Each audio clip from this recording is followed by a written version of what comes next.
Jeannie from Trendy, and today Karen and I are going to show you how to make this Halloween wreath. We used a 24-inch copper work wreath, 21-inch wide vertical line mesh, and also some 10-inch contrast jute mesh, and several ribbons. And we used this Grassy Halloween hat and these witch legs. All the supplies came from Trendy, and we'll show you those. We'll give you that supply list. There's a little icon at the bottom of your screen.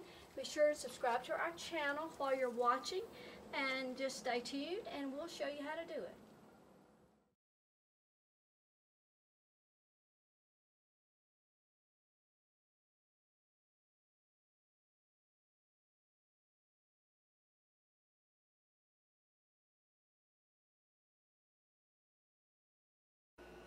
We're going to use a 24-inch work wreath. This is your basic work wreath. This is a metallic copper. It has 18 twists, and if you measure the 24-inch wreath across the back, it measures 15 inches and 12 inches across the front. But with the addition of your product, you'll wind up with a wreath that's 24 inches or even wider. We're going to do the basic poof technique, and this is black, a vertical line. This is a product that has been discontinued, but we still have a good bit in stock. But it's a really great wreath. It's a great mesh, especially for Halloween, because it's not shiny. It's kind of nubby. It sort of looks like shelf paper. Yeah. But to start your poof technique, you grasp it about 3 inches from the end, and just start on any twist. And we'll probably start on the outer edge. And they can't see that. I'm going to have to back up the camera. You may hold it up. Okay, just grasp the mesh about 3 inches from the end and attach it to any twist. It's just going to start on the outside. And you can just let your mesh fall on the floor. We're going to go ahead and attach that loose end. You just wrap it around the work wreath frame and just use a zip tie. And just secure that to the work wreath frame, and that way that loose end won't pop out again. And of course, we always say when you cut off the ends of your zip ties, don't use your good scissors. We don't have a wire cutter here with us. And please just excuse the air conditioning noise. It's hot down in the shop, so we moved our camera to the pool house. But so for our purposes, we're going to cut these ends off with our scissors. Now, to make your first poof, you just measure 14 inches. And our new measuring stick, one of our customers said that she cuts off the core of a 21-inch roll 14 inches to use as a measuring stick, because you cannot keep measuring sticks around the grandkids because they find all sorts of uses for them, from swords to walking sticks to everything. So measure 14 inches down your poof and just gather it and then connect it, secure it with a twist. Now, you only have to secure your twist a couple of times right now because we're going to add in some other products later. But we're going to work all the way around the outer ring, making 14-inch poofs. And if you need to, you can just kind of put your hands under there and fluff them out. And it will look a little thin right now, this first base layer will. But as we add in more product, it will look better. We're working along making our poofs, and we have a short end on a roll of mesh, and sometimes that will happen. You can work around it. We'll just take that raw edge and we'll push it to the inside and secure that with a zip tie, and we'll just tie on the mesh again just like we did the first time. But we'll open that twist of our last poof and do about 3 inches, gathered about 3 inches from the end. Just attach it into that last poof.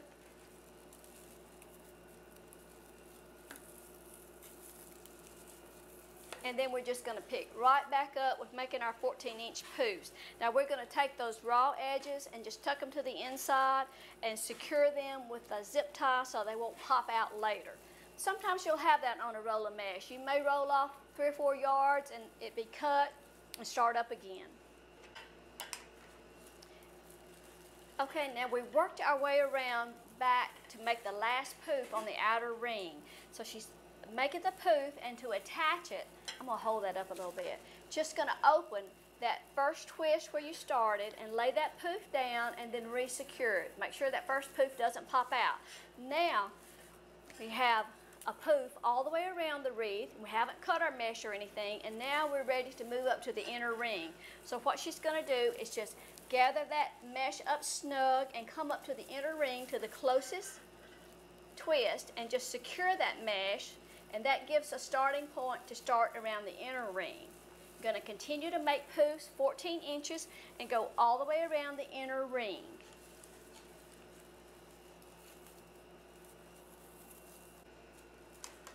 Now we've gone all the way around the inner ring, and we're back to making that last poof again, and we're going to do it just like we did on the outer ring.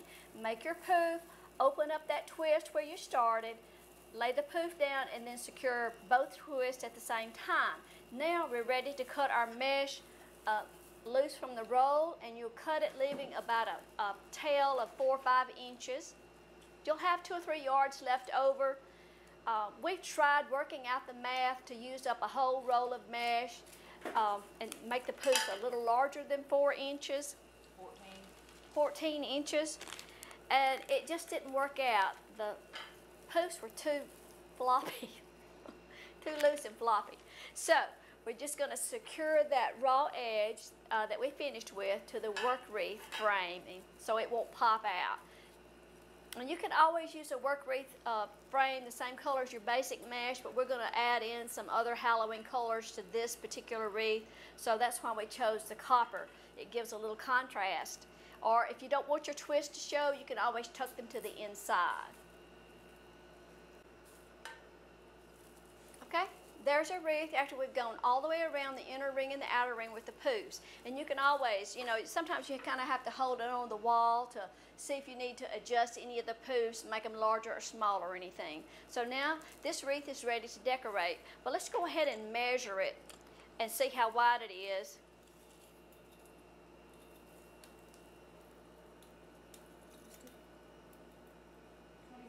26. Okay, so 26, and it has a depth of 26 inches in width and 9 inches deep, and we haven't added anything else to it yet. We're going to take this frayed natural burlap. This is 10 inches in width, and it's frayed on each end. And we just cut some pieces about 14 inches. And she's going to just gather that up through the middle, just like a ruffle. But we did make these 14 inches in length, and we're going to add one of those into each twist. Now, it's very important when you make these, or when you attach them, that you open up the twist from your poof, open up the twist, make sure your poof stays in place, and then lay this little ruffle down right on top of that, and then secure back. And we're still just going to give it a couple of twists because we're going to add in some ribbon strips after this. But this burlap on top of this black will kind of give it more of a primitive, antique, vintage, vintage look. And you could add in, well, you could just do any color.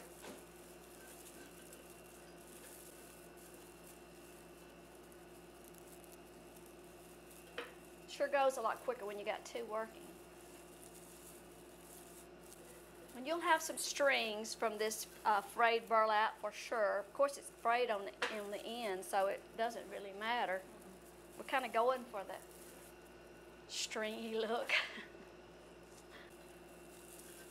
Oh, I didn't say, this particular product has like a poly base, which is plastic, and then it has a jute thread through it, so it really gives it a little different texture and look. Okay. All right. I think that just adds in a little extra rustic. Okay. Now, next we're going to do some ribbon strips. Next, we're going to add some ribbon to the wreath, and we have this great Halloween ribbon.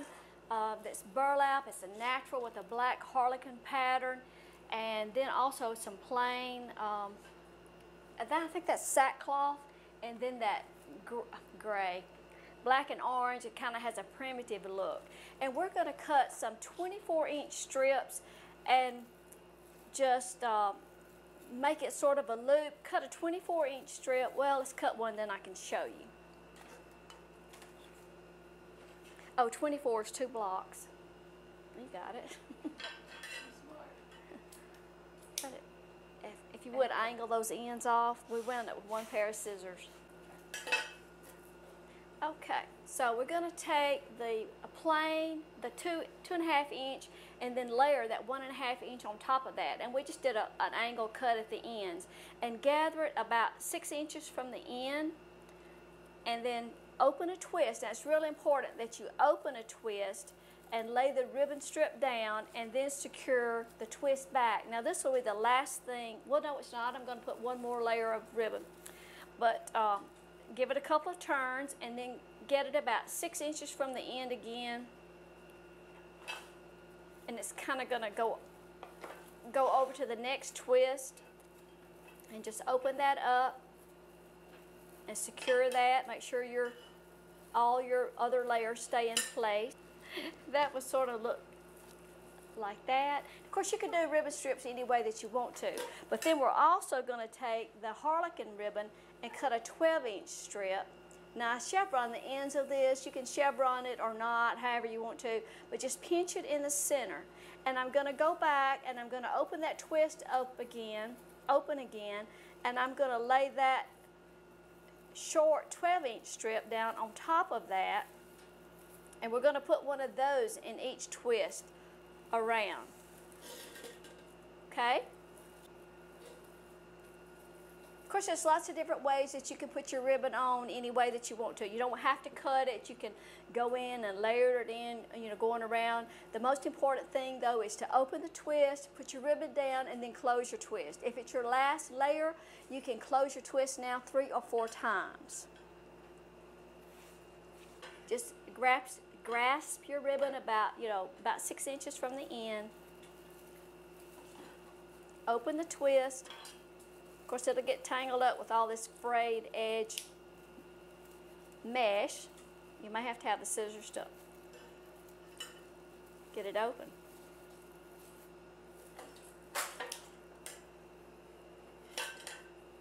Just kind of let your loop kind of lay loosely over your poof and attach it at the next twist. I love this black and orange ribbon, and that's a 25-yard roll, so there's a lot of it. It's always a good idea to practice your width, experiment with your width before you cut up all your ribbon. Your poofs might not be the same size as mine and so forth, so just cut a scrap ribbon or start with one and see how you like it before you finish cutting up your ribbon. Okay, now there's our wreath after we've done the loops.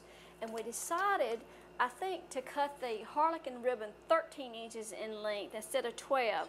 And like I say, you'll just have to experiment before you cut your ribbon up in case you need to change anything. We're pretty bad about changing things once we get started.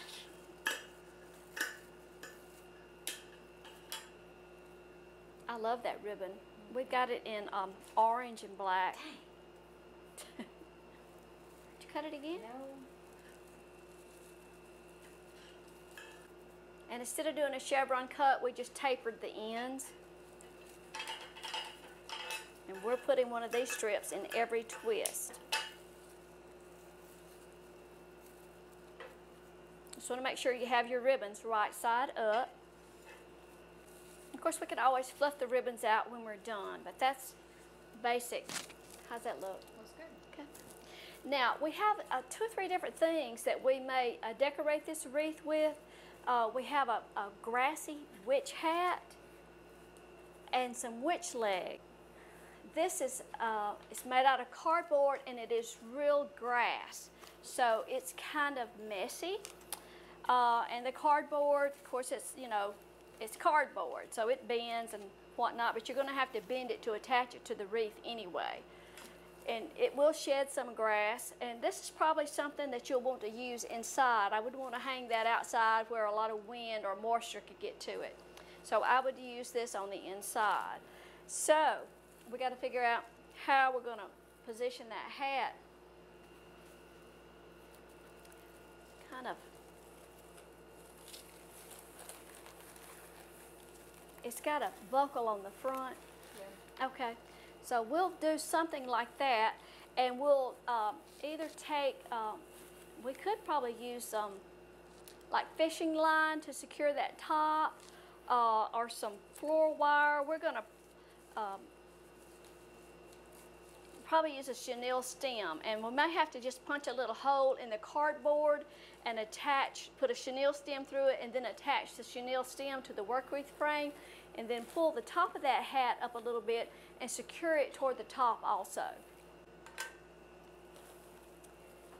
This is cardboard, and it's not the greatest cardboard in the world, so I just punched a hole, put a chenille stem through there, and then wired it to the work wreath frame. I'm not going to do it real tight because I'm afraid that, you know, it might pull completely out.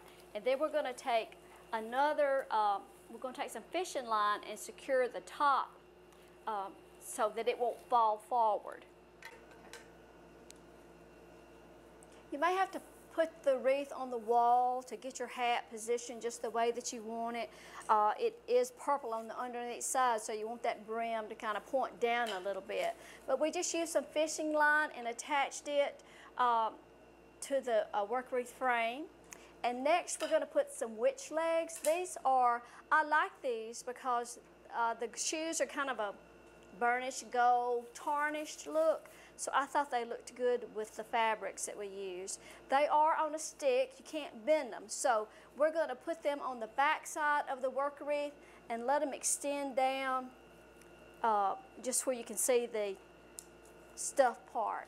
And we'll attach those to the work wreath frame using a couple of zip ties. The next thing we added was 5 4-inch copper balls. And the way that, I haven't attached them all yet, but the way that we did that, and of course you can hot glue these in. You can just use a liberal amount of hot glue and stick them in there like that, or what we're doing, since we don't usually like to permanently damage something, because we'll take this apart, is take a chenille stem and just thread it through that string hanger and just wrap that around your chenille stem till you get it snug without pulling the string out.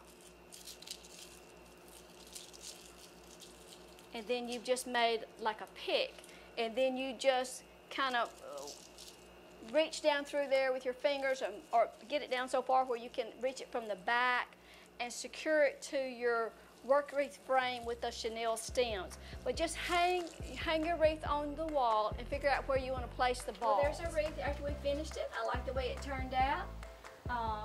It measured, I can't remember exactly how much it measured, but it's kind of tall with the hat and the legs sticking out. But anyway, be sure to subscribe to our channel so you won't miss our next video coming out. And be sure to visit us at Trendy where we have thousands of wreath making supplies, everything from work wreaths to mesh, ribbons, and embellishments. Okay? That's it for today. Thanks for dropping in. We'll see you next time. Bye-bye.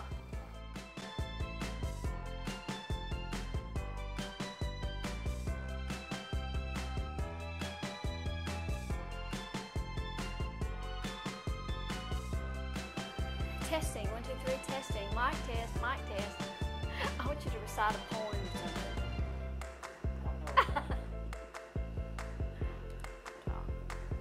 Testing, testing.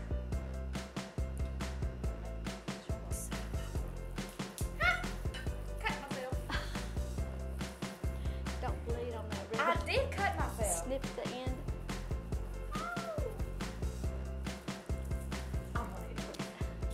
Are you bleeding to death in there? Okay. But just about 6 inches, 5 or 6 inches from the end.